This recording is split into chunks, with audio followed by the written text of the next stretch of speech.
आज हम सीखेंगे पेपर फोल्डिंग से घन का 2D नेट बनाकर घन के प्रत्येक पृष्ठ का क्षेत्रफल एवं घन का संपूर्ण पृष्ठीय क्षेत्रफल ज्ञात करना। आप घन का 2D नेट बनाना पहले ही सीख चुके हैं। चलिए वीडियो के अनुसार देखकर घन का 2D नेट पुनः बनाइए। घन का 2D नेट तैयार हो गया। अब पेपर को मोड़ के निशानों से मोड़ने पर घन प्राप्त हो जाएगा। इस घन में 6 वर्गाकार पृष्ठ या फलक हैं। अब घन के किसी एक पृष्ठ को देखते हैं। इस वर्गाकार पृष्ठ ने जितना स्थान घेर लिया है या ढक लिया है वह इस वर्गाकार पृष्ठ का क्षेत्रफल है। इस वर्गाकार पृष्ठ ने अपनी लंबाई और चौड़ाई के गुणनफल के बराबर स्थान घेर लिया है। अतः इस वर्गाकार पृष्ठ का क्षेत्रफल इस वर्गाकार पृष्ठ की लंबाई और चौड़ाई के गुणनफल के बराबर होगा। चूंकि पृष्ठ वर्गाकार है अतः इसकी लंबाई और चौड़ाई बराबर होगी। हम इस वर्गाकार पृष्ठ की भुजा को a मान लेते हैं, तो वर्गाकार पृष्ठ की लंबाई भी a होगी और चौड़ाई भी a होगी। अतः इस वर्गाकार पृष्ठ का क्षेत्रफल a गुणा a बराबर a स्क्वायर होगा।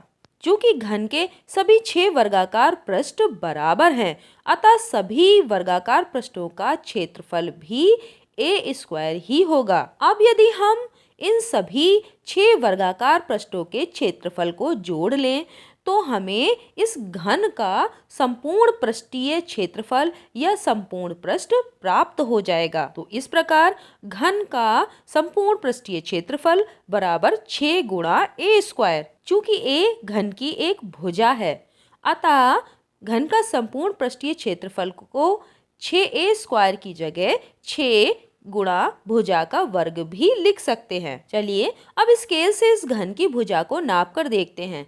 नापने पर भुजा की लंबाई 7 सेंटीमीटर है। प्राप्त सूत्र के अनुसार घन के प्रत्येक पृष्ठ का क्षेत्रफल a स्क्वायर बराबर 7 सेंटीमीटर गुणा 7 सेंटीमीटर अर्थात 49 वर्ग सेंटीमीटर होगा। और घन के संपूर्ण पृष्ठीय क्षेत्रफल का सूत्र 6 गुणा भुजा का वर्ग। अब भुजा है हमारी 7 सेंटीमीटर, तो यहाँ पर भुजा की जगह हम 7 सेंटीमीटर रखेंगे।